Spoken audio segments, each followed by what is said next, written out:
आदरणीय मनीष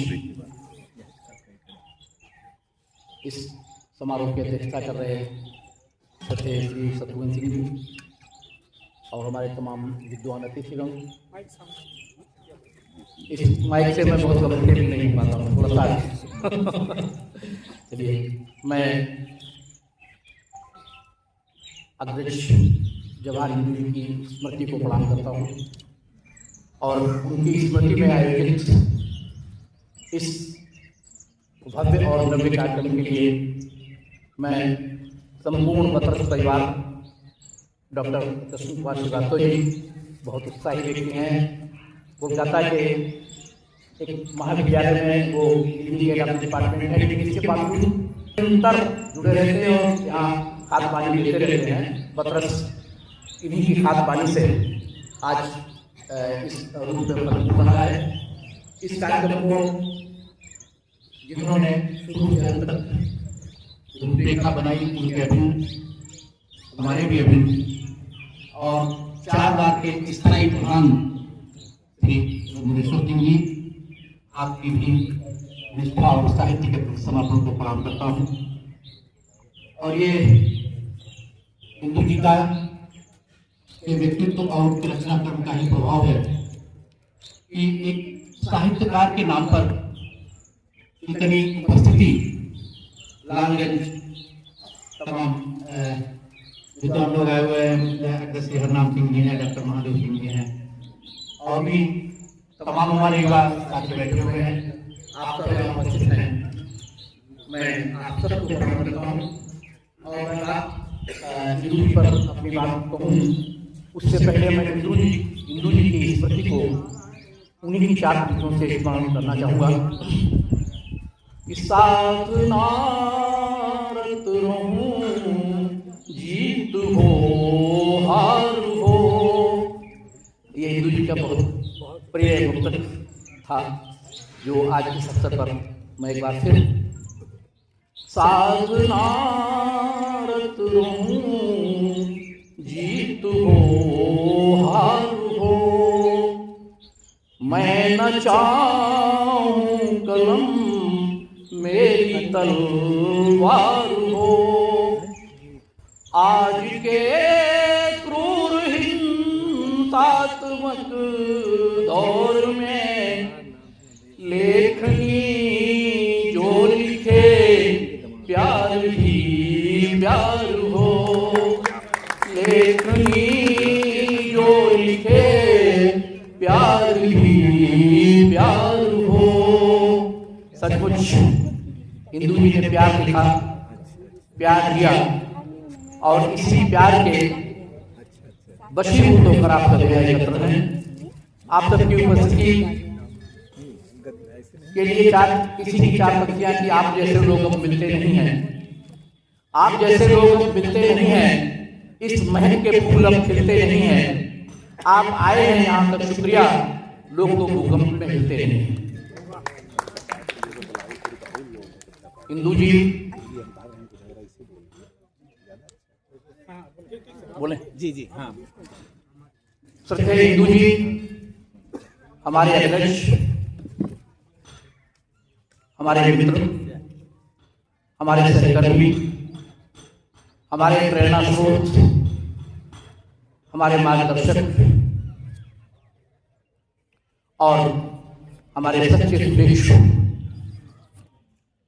आज अगर वे होते तो 70 के आसपास होते। मुझसे 3-3.5 साल बड़े थे और इस नाते एक जो बड़े भाई का स्नेह रहता है, हमेशा उनका स्नेह मेरे साथ रहा। और एक पल को भी उन्होंने ये एहसास नहीं होने दिया कि आप हमसे अलग हैं या मैं आपका बड़ा भाई नहीं। उनका शानदार लेखन, शानदार उनके काव्य पाठ का ढंग आप सबको अच्छी तरह से स्मरण होगा। और जो उनकी सबसे बड़ी बात थी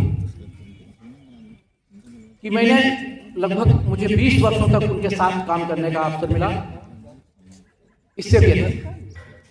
और अंतिम समय में हम और वो एक ही ऑफिस में बैठते थे। मैं हिंदी का काम संभालता था और इंदू जी और दूसरा काम संभालते थे, लेकिन हम लोग प्राय साथ साथ बैठते थे, साथ साथ लंच भी करते थे।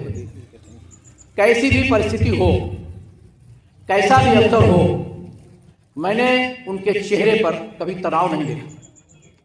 हमेशा उनका हंसता मुस्कुराता चेहरा।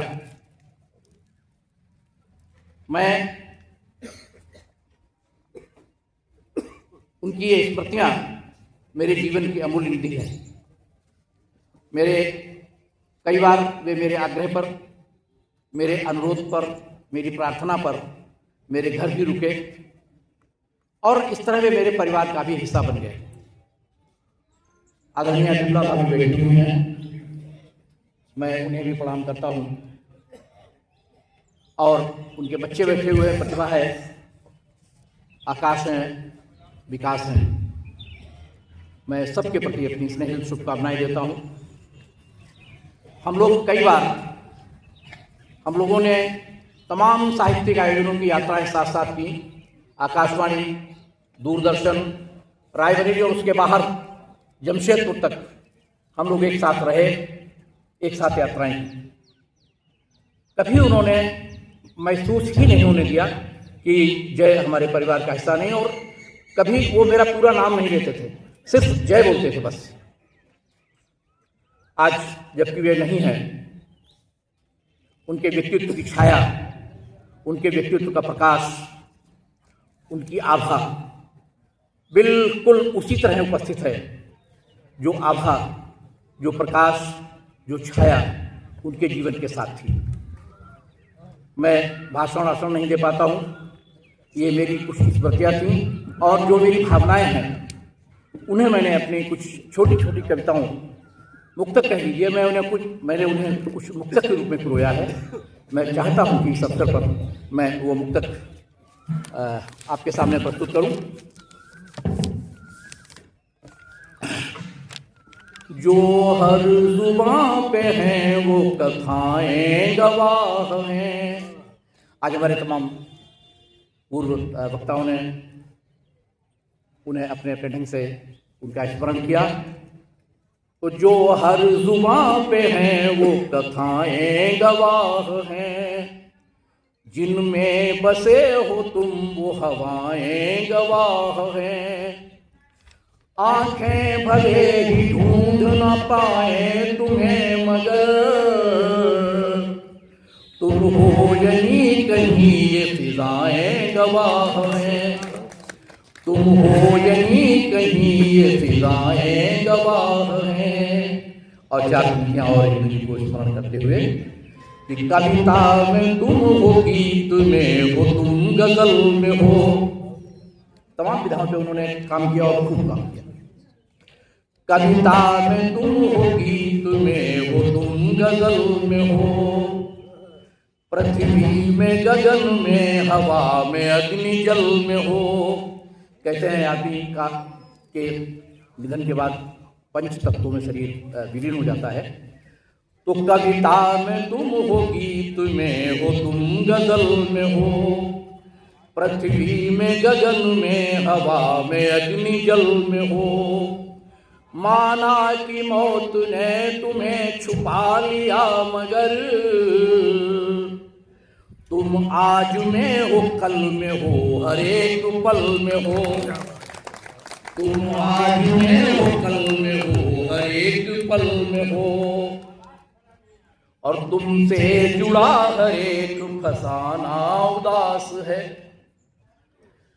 उनके बच्चों के चेहरे पर, मुनेश्वर सिंह जी के चेहरे पर जो मैंने भाव देखे कि तुमसे जुड़ा हर एक फसाना उदास है। चलने का साथ साथ बहाना उदास है।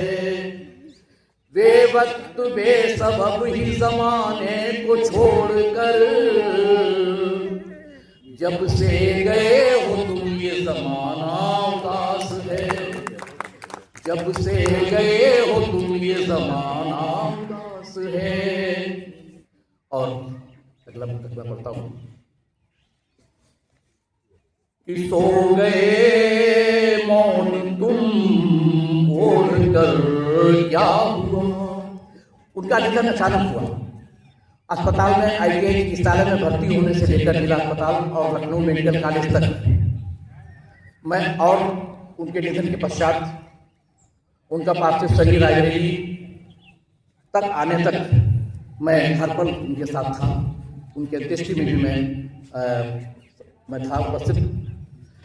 तो वो चीज़ें सब आज भी मैं एक पल को भी नहीं भूल पाता कि सो गए वो मौन तुम ओढ़ कर क्या हुआ, हो गए रुष्ट मुँह क्या हुआ। तुम तो कहे थे संग संग चलेंगे सदा, चल दिए बीच में छोड़कर क्या हुआ, चल दिए बीच में छोड़कर क्या हुआ। और शून्य में कोई खुद को बसाता है क्या, शून्य में विलीन हो गए। शून्य में कोई खुद को बसाता है क्या, कोई अपनों को यूं भी रुलाता है क्या। लाख नाराजगी थी जहां से मगर इस तरह उठ कर कोई जाता क्या, इस तरह उठ कर कोई जाता है क्या।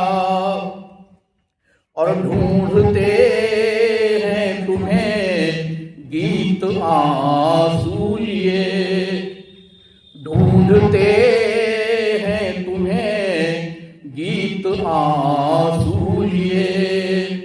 और गज़लों के बेचैन हैं काफिए, काम बाकी अभी तो यहाँ थे बहुत। भाई जी छोड़कर तुम कहाँ चल दिए, भाई जी छोड़कर तुम कहाँ चल दिए। और अंतिम 4 पंक्तियाँ कि लेखनी गीत जब प्यार के गाएगी, लेखनी गीत जब प्यार के गाएगी। खुद को इंसानियत जब भी दोहराएगी, जब भी होगी मुखर मौन संवेदना, याद हमको तुम्हारी बहुत आएगी, याद हमको तुम्हारी बहुत आएगी। बहुत